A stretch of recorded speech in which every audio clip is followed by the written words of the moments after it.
Jailer மாடலில் ஒரு dress போடுங்கன்னு. ஜெயிலர் மாடலாக என்ன?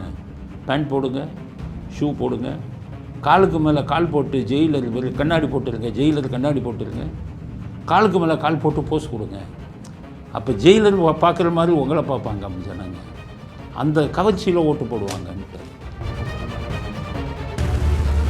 இந்தியாவில் உலகத்திலே எங்கேயுமே இந்த மோசமான கூட்டணி இருக்காது.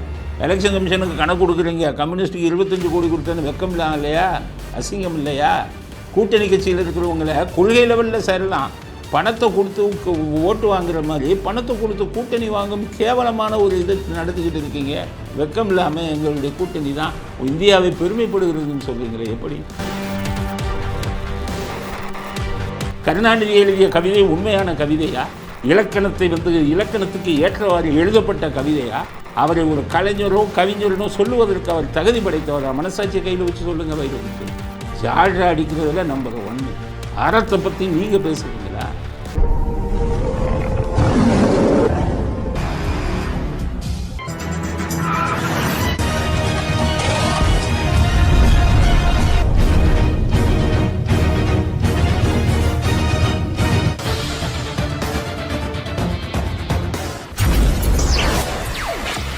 வணக்கம்.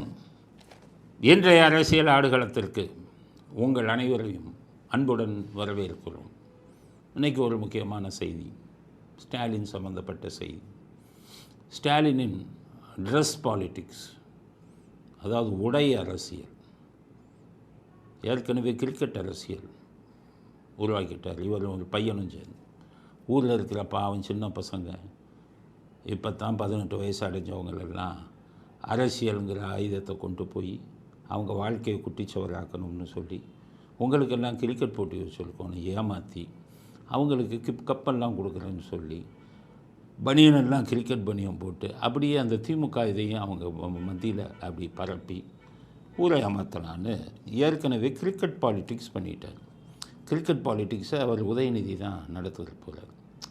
அவர் இப்போவே சொல்லிட்டார், என்னென்னு கேட்டிங்கன்னா, கப்பு நாங்கள் தான் வாங்குவோம், 2026 கப்பு நாங்கள் தான் வாங்குவோம், எல்லா அணியவும் நாங்கள் தோற்கடித்து விடுவோம் அப்படின்னு கிரிக்கெட் லாங்குவேஜ், கிரிக்கெட் மொழியிலேயே பேசுகிறார். நமக்கு எதிரே நிறைய அணிகள் இருக்கலாம், புதுசாக அணிகள் உருவாகலாம். ஆனால் ஜெயிக்க போகிறது, கப்படிக்க போகிறது நம்முடைய தலைவர் தலைமையிலான திமுக தலைமையிலான மதச்சார்பற்ற முற்போக்கு கூட்டணி அணி என்பதை நீங்கள் உறுதி செய்ய வேண்டும். 26 எல்லா அணிகளையும் மோதி நாங்கள் கப்பு வாங்குவோம் அப்படின்னா அரசியலையும் கிரிக்கெட்டையும் கம்பேர் பண்ணுறாரு உதயநிதி, ரெண்டும் ஒப்பீடு செய்கிறார். அது அதே மாதிரி அவர் சொல்கிறது ஒரு வகையில் ரைட்டு தான். ஏன்னா அரசியலும் கிரிக்கெட்டும் ஒன்று தான். கிரிக்கெட் கேம்பிளிங்னு விளையாடுவான், சூதாட்டம். எந்த அணி ஜெயிக்கும் அப்படின்னு சொல்லி ஒவ்வொருத்தரும் பணம் கட்டுவான். பணம் கட்டி அங்கே இருக்கிற இவங்க விளையாட்டு வீரர்களுக்கெல்லாம் பணம் கொடுப்பான். அவங்கள பண்ணி வேணும்னே ரன்னு குறையாக இருக்க சொல்லி நினைக்கிற அணியை ஜெயிக்க வைப்பாங்க. இதுதான் கிரிக்கெட் கேம்பிளிங். இவங்க அது மாதிரி தானே பண்ணுறான். 4000 ரூபா ஒரு ஓட்டு கொடுக்குறான், இவங்களுக்கு தான் ஓட்டு போடணுன்னு வரான். கிரிக்கெட் சூதாட்டம் மாதிரி அரசியல் சூதாட்டம் இவங்க விளையாடுறது. அதனால தான் கிரிக்கெட்டையும் அரசியலையும் உதயநிதி ஒப்பிடுறாரு. மேட்ச் ஃபிக்ஸிங்னு இருக்காங்க. மேட்ச் ஃபிக்ஸிங் அப்படின்னா, இந்த ஓவரில் ஒரு ரன்னு கூட அடிக்கக்கூடாது, அதுக்கு இவ்வளோ பணம்னு கொடுத்துருவாங்க. கரெக்டாக பார்த்தீங்கன்னா அந்த பிளேயர் ஒரு ரன்னு கூட அடிக்க மாட்டான், மேட்ச் அவங்க பக்கம் திரும்பிடும். அது மாதிரி அதனால் 4000 கொடுக்குறது மட்டும் இல்லை, எல்லா இடங்கள்லேயும் ஒரு பூத்துக்கு 1.5 லட்சம் ரூபா, எங்கெங்கே கட்சிக்காரனுக்கு பூரா பணத்தை அள்ளி வீசுறது, கள்ள ஓட்டு போடு, எல்லா வேலையும் பண்ணு. ஸோ கிரிக்கெட்டுக்கும் அரசியலுக்கும் அப்படியே அவங்க அரசியலில் பண்ணுறது, கிரிக்கெட்டில் பண்ணுறது அரசியலில் பண்ணுறதுனால அந்த கிரிக்கெட்டு பாணியிலேயே பதில் சொல்கிறார். 2026 எல்லா அணிகளையும் வீழ்த்தி கப்பை நாங்கள் வெல்லுவோம் அப்படின்னு பையன் பேசுகிறார். அப்பா என்ன பண்ணிட்டாரு, இவர் சரியில்லைடான்ட்டார். அந்த பிரசாந்த் கிஷோர் சரியில்லைடா, போன தடவை அந்த 126 சீட்டை தான் ஜெயிக்க வச்சார், என்னென்னமோ பண்ணுறேன்னு. அதனால் இப்போ வேறு ஒரு ஆளை கூப்பிடுங்க. ராபின் சர்மா கூப்பிட்டாங்க. அது அவங்க மருமகன் இருக்கார்ல, அவர் மருமகன் அவரே ஒரு கம்பெனி பென், அவர் போய் தேடி கண்டுபிடிச்ச ராபின் சர்மான்னு ஒருத்தர் இருக்கான். எல்லா பேரும் விட்டுட்டான். அதாவது மக்கள் ஓட்டு போட வரான மக்களை பற்றியே விட்டுட்டான். அரசியல் சூதாட்டம், அந்த அரசியல் ஸ்ட்ராட்டஜிஸ்ட்டுன்னு அங்கே அவர் உதவி வந்துக்கிட்டு இவர் பிரசாந்த் கிஷோர் இவர் போயிட்டு திமுக போய் ராபின் சர்மாவை பிடிச்சார். ராபின் சர்மா வந்த உடனே ஒரு ஐடியா கொடுத்தார். இப்போ பார்த்தீங்கன்னா சமீப காலம் அந்த கிரிக்கெட் அரசியல் எல்லாம் ராபின் சர்மா கொடுக்குறது. அவர் என்ன சொல்லிட்டார் ஸ்டாலினை, நீங்கள் விக்கு மட்டும் வச்சுக்கிட்டு தலை மட்டும்தான் நல்லா இருக்குது, மூஞ்சிக்கு பவுடர் பூசிக்கிறீங்க, மூஞ்சி கொஞ்சம் பரவாயில்ல, தலை கொஞ்சம் நல்லா இருக்குது, ஆனால் போடுற ட்ரெஸ்ஸுக்கும் இந்த விக்குக்கும் ஒத்தேவை, நீங்கள் வந்துக்கிட்டு இந்த மாடலில் சினிமா மாடலில் ட்ரெஸ் போடணுன்ட்டார். அப்போ கேட்டார் என்ன மாடலில் போடலாம் அப்படின்னாரு ஒரு ஸ்டாலின். ஜெயிலர் மாடலில் ஒரு ட்ரெஸ் போடுங்கன்னாரு. ஜெயிலர் மாடலாக என்ன, பேண்ட் போடுங்க, ஷூ போடுங்க, காலுக்கு மேலே கால் போட்டு ஜெயிலர் கண்ணாடி போட்டுருங்க, ஜெயிலர் கண்ணாடி போட்டுருங்க, காலுக்கு மேலே கால் போட்டு போஸ் கொடுங்க. அப்போ ஜெயிலர் பார்க்குற மாதிரி உங்களை பார்ப்பாங்க ஜனங்க, அந்த கவர்ச்சியில் ஓட்டு போடுவாங்கன்ட்டு.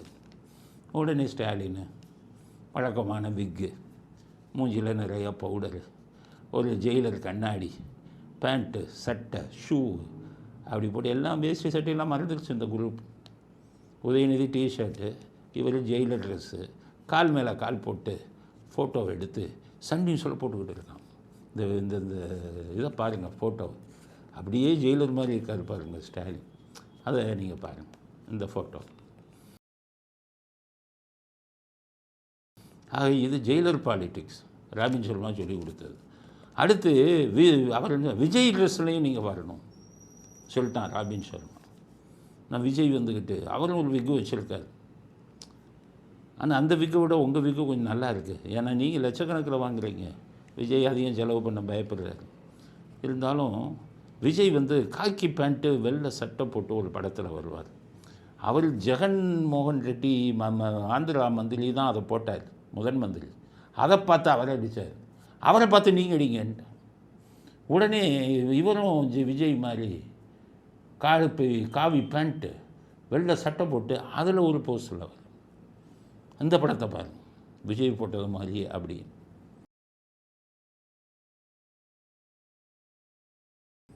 ஆக மக்களை நம்பலை, ஓட்டை நம்பலை, செல்வாக்கை நம்பலை, நம்ம செஞ்ச அயோக்கியத்தனெல்லாம் மறைஞ்சு போயிடணும்னு நினச்சிட்டு ட்ரெஸ் பாலிட்டிக்ஸ் உடை அரசியலில் ஸ்டாலின் ஒருத்தருக்கு அப்போஸ் கொடுத்துக்கிட்டு இருக்கார்.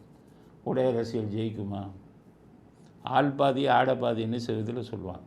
இதில் கிராமத்தில் என்ன சொல்லுவாங்க, ஆள் பாதி ஆடை பாதி.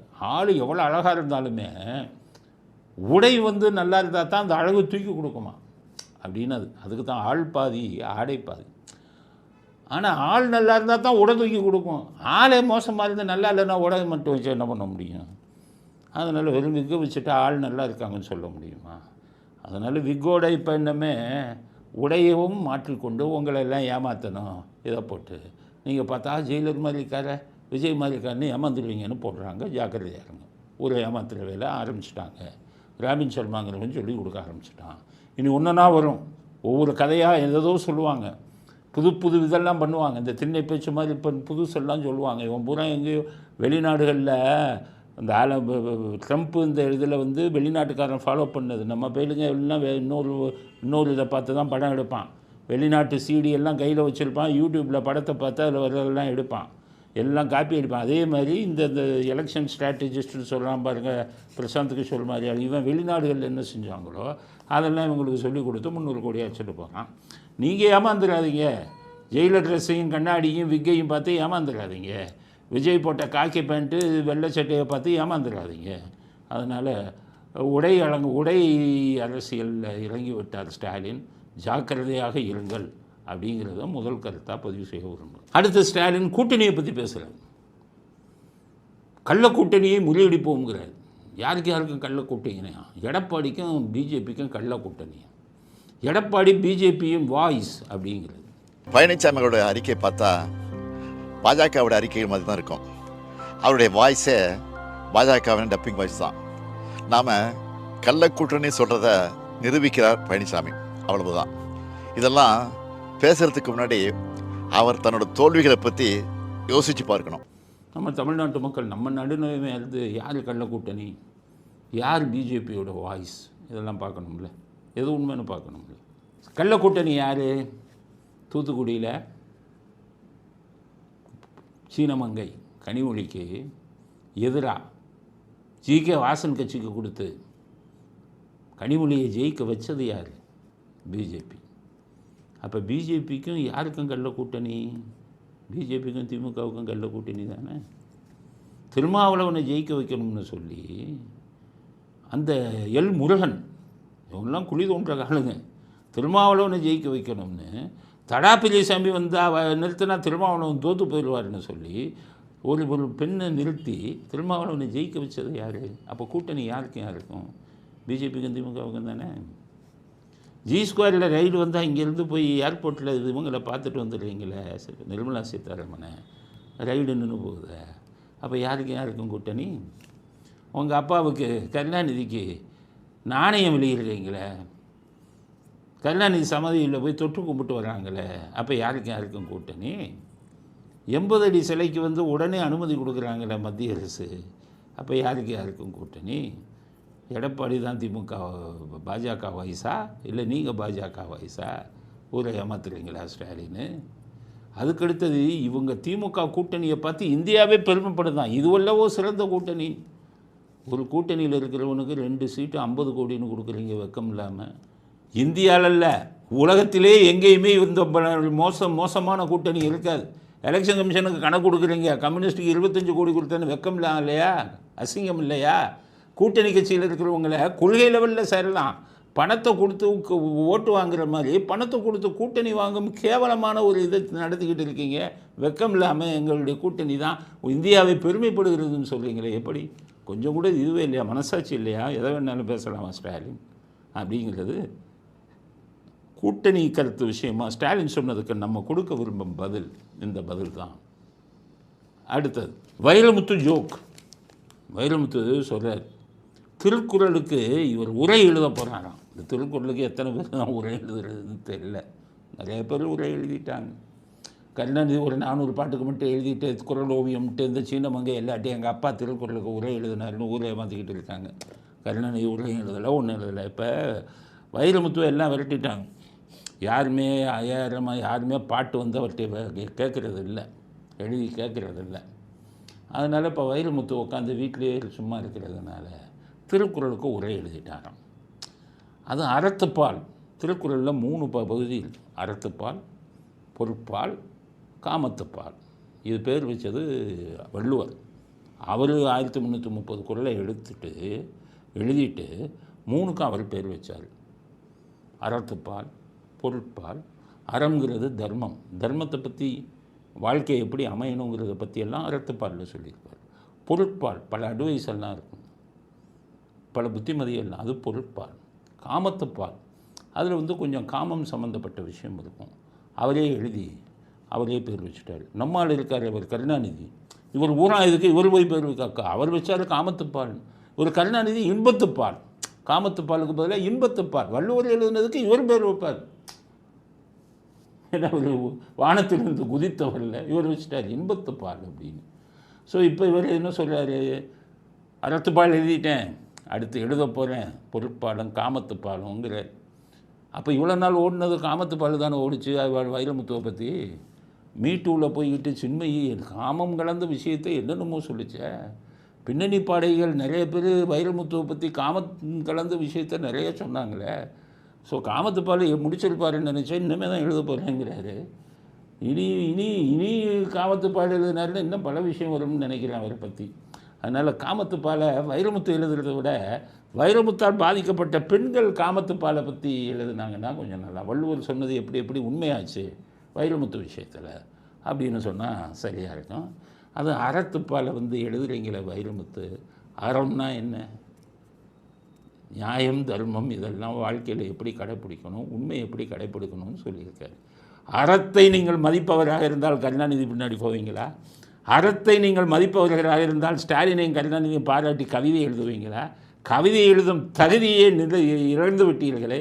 பெசன்ட் நகரில் 2 கிரவுண்டு 1.5 கிரவுண்டு 2 கிரவுண்டு பிச்சையாக உங்களுக்கு போட்டார் கருணாநிதிங்கிறதுக்காக. எத்தனை விஷயங்களை, மோசமான விஷயங்களை மோசமான ஆட்களை பற்றி பெருமையாக சொல்லி கொண்டு இருக்கிறீர்கள் நீங்கள். உங்களுக்கு பெரிய கவிஞர் இருக்கிறீங்களா? மனசாட்சியை தொட்டு சொல்லுங்கள். கருணாநிதி எழுதிய கவிதை உண்மையான கவிதையா?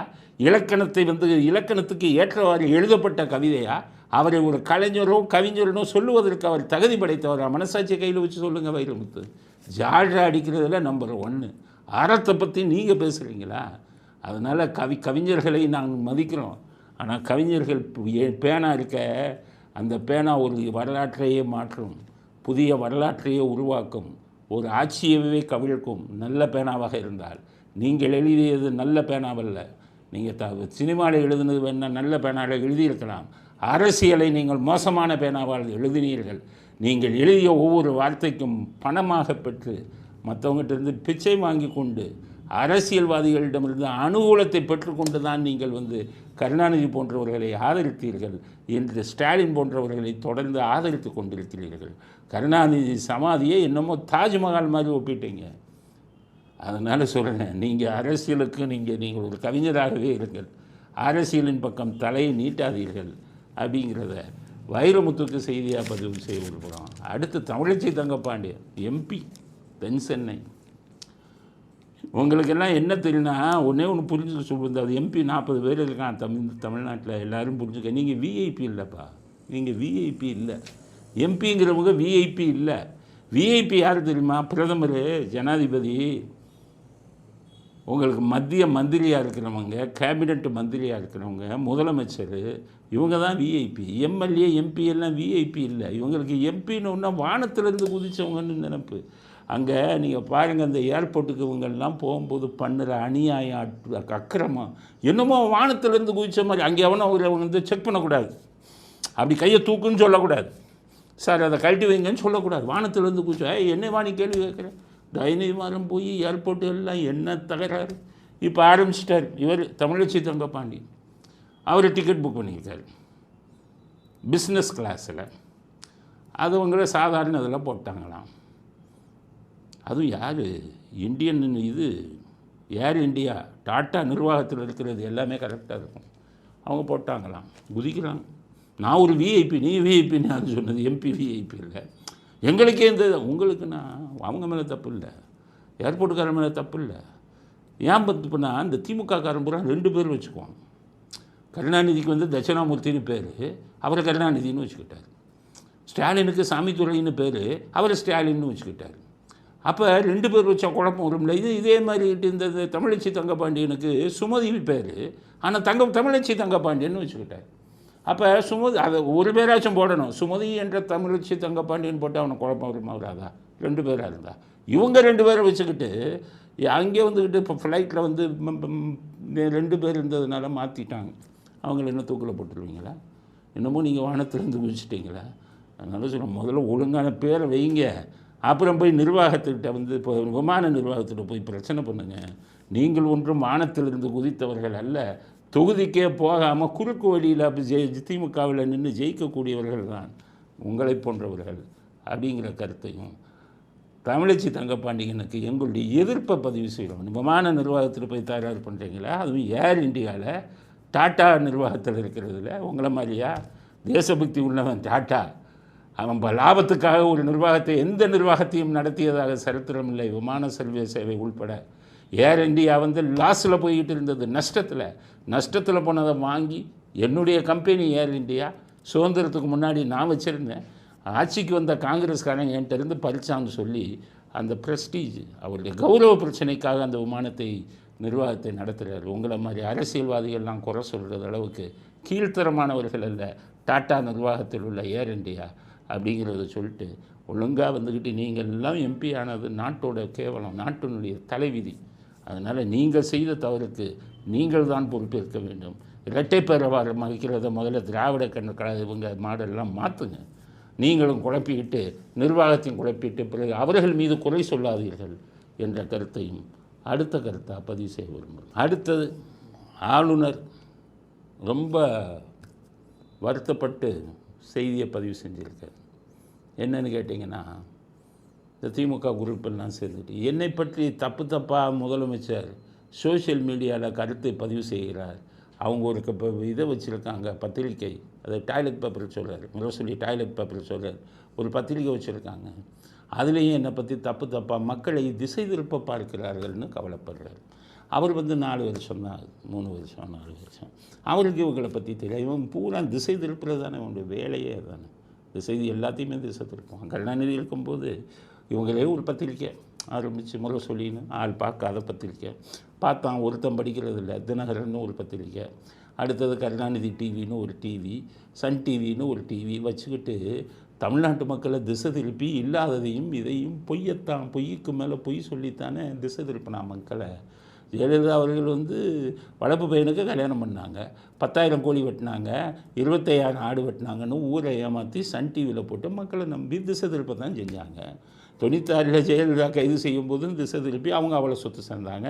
இவன் பூரா 1 லட்சம் வானம்னு சொல்லி ஸ்பேஸுக்கு போயிட்டான். ராக்கெட்டு கம்பெனி ஆரம்பிச்சுட்டு அவங்க 63 கோடி சம்பாதிச்சாங்கன்னு மக்களை திசை திருப்பி ஓட்டு வாங்குறது வேலையே இது தானே. கவர்னருக்கு பாவம் புரியலை. அவர் என்ன பண்ணுறாரு, ஃபீல் பண்ணுறாரு, என்னடா அவ்வளோ கீழ்த்தரமாக இருக்காங்க, அரசியல் இவ்வளோ கீழ்த்தரமாக நடத்துகிறாங்க, உண்மையை சொல்ல மாட்டேங்கிறாங்கிற மக்கள். உண்மைக்கும் அந்த திராவிடத்துக்கும் சம்மந்தமே இல்லையே. வீர காலத்திலேருந்து இவர்கள் பொய் பேசுபவர்கள் தானே. மக்கள் இவங்களை என்றைக்குமே நல்லா புரிஞ்சுருப்பாங்களா? இப்போ கூட மக்கள் யார்கிட்டயாச்சும் போய் நீங்கள் திமுக பற்றி கேளுங்க, மோசமான ஆளியா அப்படிங்கிறாங்க. மோசமானவங்க இப்படி தான் பண்ணுவான் அப்படின்னு தான் எல்லாருடைய ஒட்டுமொத்த கருத்தும் அதுதான். அதனால் கவர்னருக்கு பாவம் புரியலை, என்ன பண்ணுறதுன்னு தெரியலை.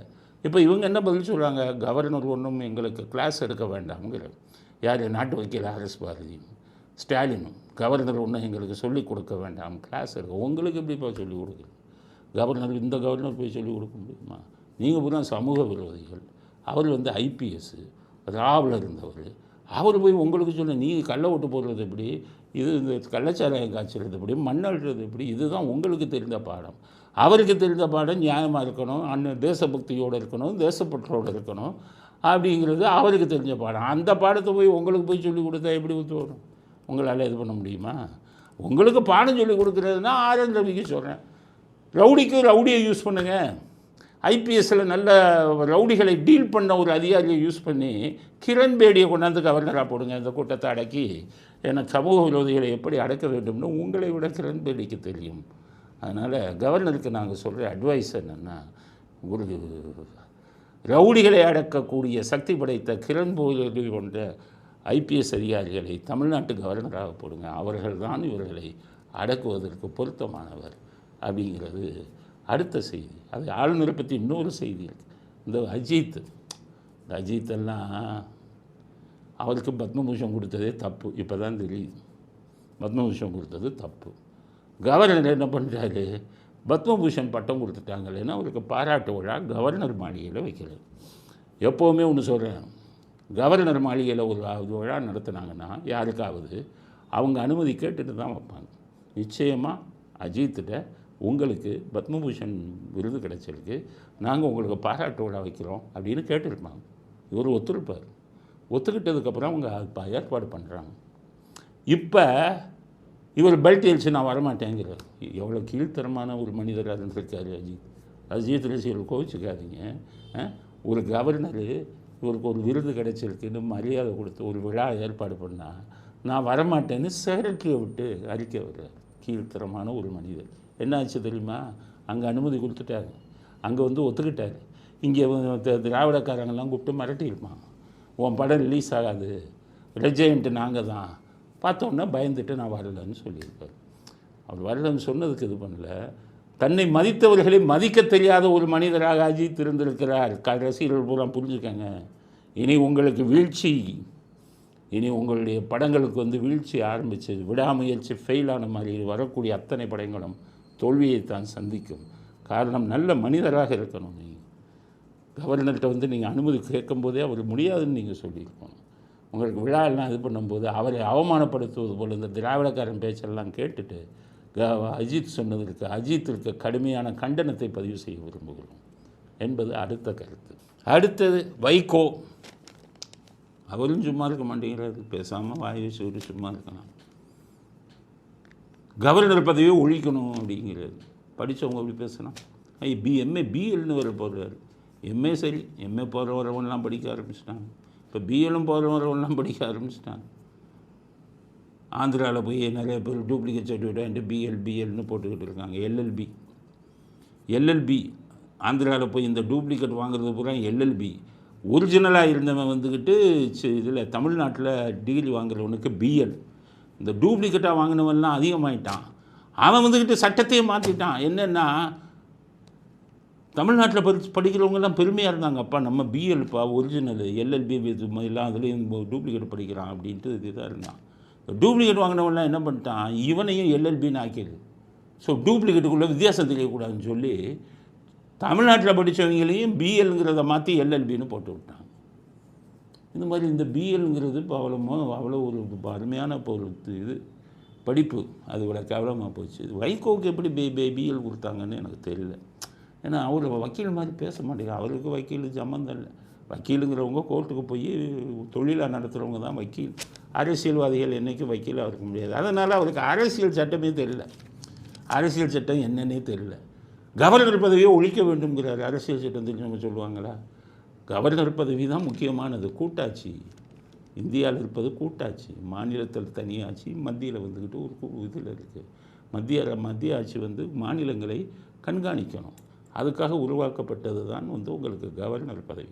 கவர்னர் பதவி ஒழிக்கணும்னா 3/2 பகுதி மெஜாரிட்டி இதில் இருக்கணும், ராஜ்யசபாவில் இருக்கணும், லோக்சபாவில் 2லையும் இருந்து இதில் திருத்தம் கொண்டு வரணும் அரசியல் சட்டத்தில். இதெல்லாம் கவர்னர் பதவி ஒழிக்க வேண்டும்னு மைக்கு கிடைச்சா பேசினா முடியுமா? கவர்னர் பதவியை ஒழிக்க முடியுமா? நீங்கள் ஒரு மாநில கட்சி, 3/2 பகுதி உங்களுக்கு ராஜ்யசபாலையும் லோக்சபாலையும் கிடைக்குமா? நீங்கள் வச்சுருக்கீங்களா காங்கிரஸ்காரங்க உங்கள் சோனியா காந்திட்டு ராகுல் காந்திகிட்டே கேளுங்க, கவர்னர் பதவியை ஒழிக்கிறோன்னு நாங்கள் சொல்கிறோம், இதுக்கு நீங்கள் ஒத்துக்கிறீங்களான்னு கேளுங்க. அவங்க ஒத்துக்குவாங்களா? அவங்க ஒரு நேஷ்னல் பார்ட்டி, தேசிய பார்ட்டி ஒத்துக்குவாங்களா? அவங்க விவரம் தெரிஞ்சவங்க. நீங்கள் இவ்வளவு நாளாக எம்பியாக இருந்துக்கிட்டு கவர்னர் பதவி ஒழிக்கணும்னா அப்போ இந்திய அரசியல் சட்டம் உங்களுக்கு தெரியல, இந்திய அரசியல் சட்டத்தை எப்படி மாற்றணுங்கிறது தெரியல.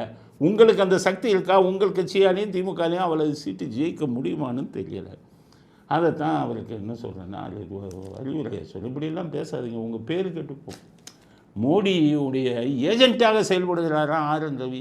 நீங்கள் திமுக ஸ்டாலினோட ஏஜெண்ட்டாக செயல்பட்டுக்கிட்டு உங்களுக்கு ஒரு ராஜ்யசபா சீட்டும் உங்கள் பையனுக்கு லோக்சபா எம்பி சீட்டும் வாங்கினீங்க. அப்போ நீங்கள் ஸ்டாலினுக்கு ஏஜெண்ட்டாக இருக்கும்போது கவர்னர் மோடிக்கு ஏஜெண்ட்டாக இல்லாமல் இருப்பாரா? இருந்தால் என்ன தப்பு அப்படிங்கிறது தான் வைகோ அவர்களுக்கு நாங்கள் பதிலாக சொல்ல விரும்புகிறோம்.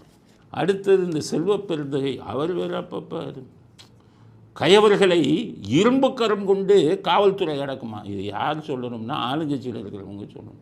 காவல்துறை யார் கையில் இருக்கோ அவங்க சொல்லணும். ஸ்டாலின் சொல்லணும், அவர்கிட்ட தான் காவல்துறை இருக்குது. கயவர்களை இரும்பு கரம் கொண்டு காவல்துறை அடக்கும். நீங்கள் ஒரு எம்எல்ஏ, அதுலேயும் உங்களுக்கு காங்கிரஸில் 4-5 பேர் இருப்பாங்கன்னு நினைக்கிறேன், அதில் ஒரு எம்எல்ஏ.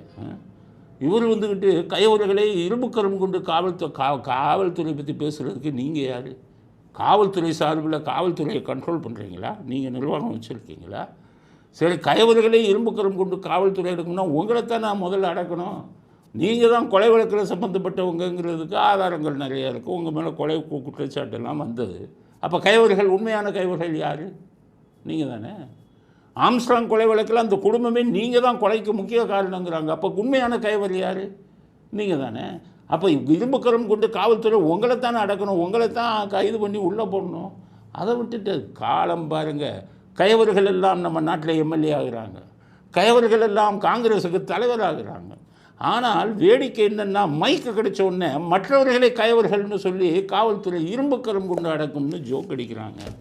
அதனால் இவரும் சொல்கிறேன், நம்ம செல்வப்பெருந்தகை அரசியல் மட்டும் பேசுங்க, காவல்துறை இதுக்கு வராதிங்க, காவல்துறை இதை பற்றி பேசாதீங்க, அது பொருத்தமாக இருக்காது. நீங்கள் உங்களை மாதிரி ஆளுக்கு பொருத்தமாக இருக்காது.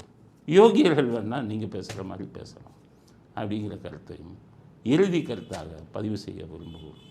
இத்துடன் இன்றைய அரசியல் காடுகளம் நிறைவு பெறுகிறது. மீண்டும் நாளை புதிய செய்திகளுடன் உங்களை சந்திக்கிறோம். நன்றி, வணக்கம், ஜெய் ஹிந்த்.